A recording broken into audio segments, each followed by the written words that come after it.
inside Dr. John Yelnick's home. You know, he saw psychics quite a bit, so his neighbor thought it was appropriate to invite other psychics here to the home where he was murdered. As you can see behind me right now, they are doing a reading, and the information that they have gathered and will gather has been handed over to authorities to help solve this case.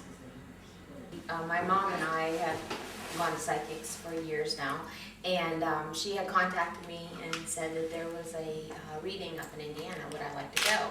And so I agreed because she wanted to go. She's disabled, so I took her up there with me. And going in there thinking I'm going to get a reading, you know, like something for me.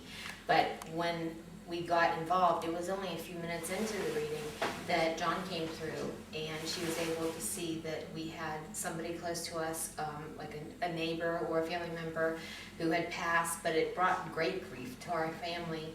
And then she was able to tell that my kids were actually the ones who found him. And it just started to go from there, like to unfold from there. They felt like it was somebody in law enforcement, and they would be moving, like their job would be moving or they would be transferred.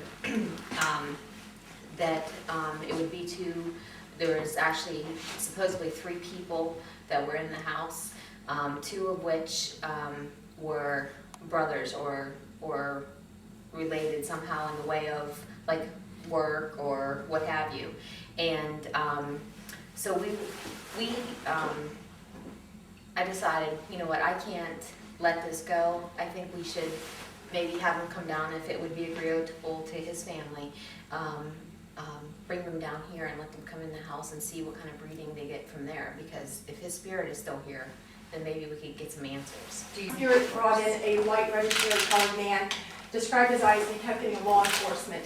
And so, and that session probably went on for about 45 minutes, which was more, and she invited us down to the house to do a walkthrough, which my sister and I did. And at that time, we were with Bob Bell and Dave and Janelle, who were from the local police department.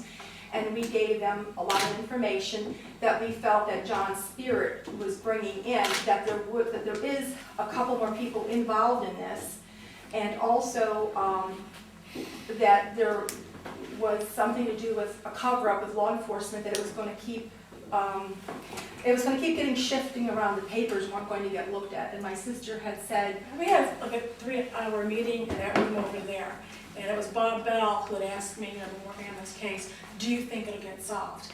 And I asked my sister, who's, you know, do I tell him the truth or do I, you know, pat it? And she said, just tell him what you feel. And I felt it would not happen on his watch. I felt that it was a good old boys club.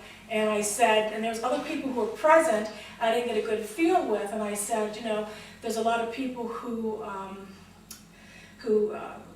owe favors to or just won't volunteer any information. And I said it won't happen here. and respect law enforcement. I mean, everybody respects law enforcement, and the thought of anyone like that having anything to do with a crime is unthinkable. And so when it was mentioned that law enforcement, they would never believe law enforcement. The one guy turned to me, I think it was Dave, and he said, well, probably somebody in the Navy or military. Her husband happens to be or ex-serviceman, and they were still aiming towards her. And I think that's why John came in. I mean, we just lead in the direction. I mean, I only go what spirit brings us, but, you know, by sure, you have to have DNA and you have to have, you know, the criminal lab and all that, but John also went to psychics. I didn't know this until recently, and so that's probably why he came in and wanted to solve her family also not to be blamed. And they went through a lot of grief. You're aware of that, right? I did not know that. Oh, yeah. Didn't you know? Basically, when I was coming He in, was a suspect. got her husband like off the hook because other things came in. Oh, I yeah. mean, they were just gearing towards him and his guy next door. And her you know, son. how typical, and it wasn't. Other things came out during the meeting too when we were doing that. We had got some items that I guess the person who did this did, and I had seen someone with like the old Vietnam medals, the war medals on there, and she had picked up that they also had either a cross or Italian horn, and the person to my left was a house detective. Who was that to the left? I think so. Yeah, and he goes, you mean like this? I almost want to Then he run said out the that, door. Melissa, he said, you mean like this, it's to our, Where we're was it taking- Indiana? Was he said it was like to Indiana or Western PA? I can't remember what he said. Indiana.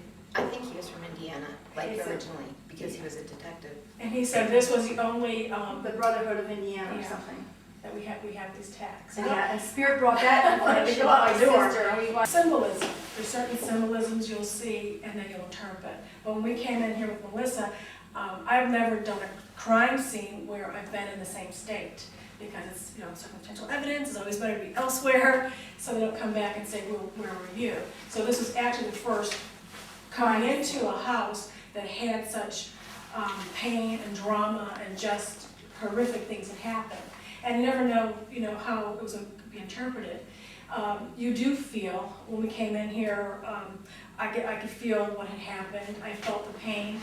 I felt him fighting for his life, and I felt him crossing over. And I also had, through like big classes, how to learn how to channel interpret, I had felt actually who was present before he crossed over.